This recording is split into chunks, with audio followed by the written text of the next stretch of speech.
Hi, my name is Darla Moore, and I'm an analytical technician with McGean at the headquarters in Cleveland, Ohio. And I'm going to take you through the step-by-step procedure for determining the concentration of J3. We're first going to start with pulling a 25 milliliter sample from our J3. And again, we want to make sure that we pull the sample from the center of the sample bottle.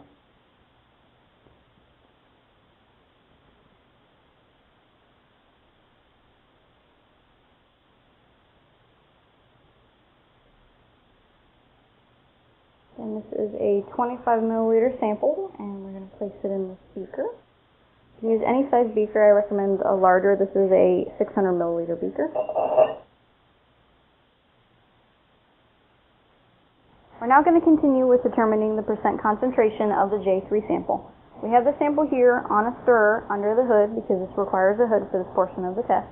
And we're going to go ahead and turn the stirrer on and stir the sample. At this time, we're going to add 5 milliliters of the ammonium oxalate, and then we want to immediately add the ammonia hydroxide to increase the pH to at least over 11.5. At this time, I'm going to turn the hood on and perform those steps.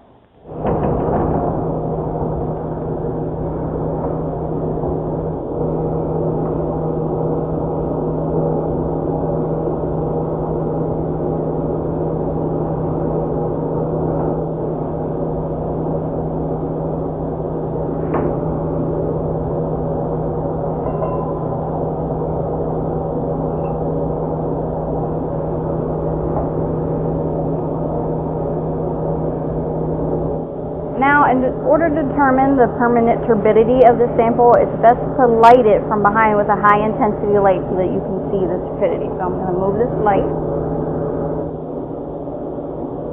We're now going to titrate dropwise with the calcium chloride until we see permanent turbidity in the sample.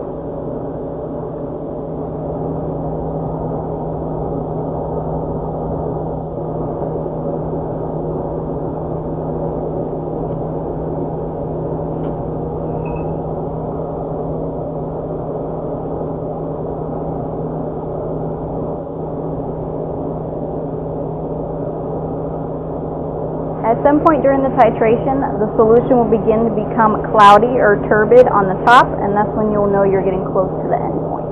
At that point, you want to drop really very slowly into the solution because the change does not happen instantaneously.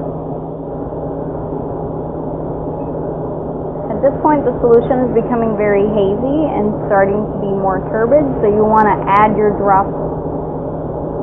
You want to space the drops out at least by 1 minute.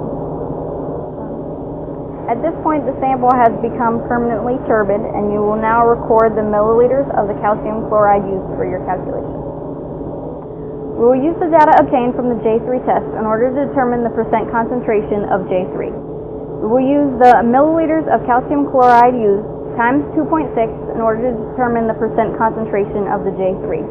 All steps for this procedure and the calculations can be found on the J3 data sheet, which is on the McGean website.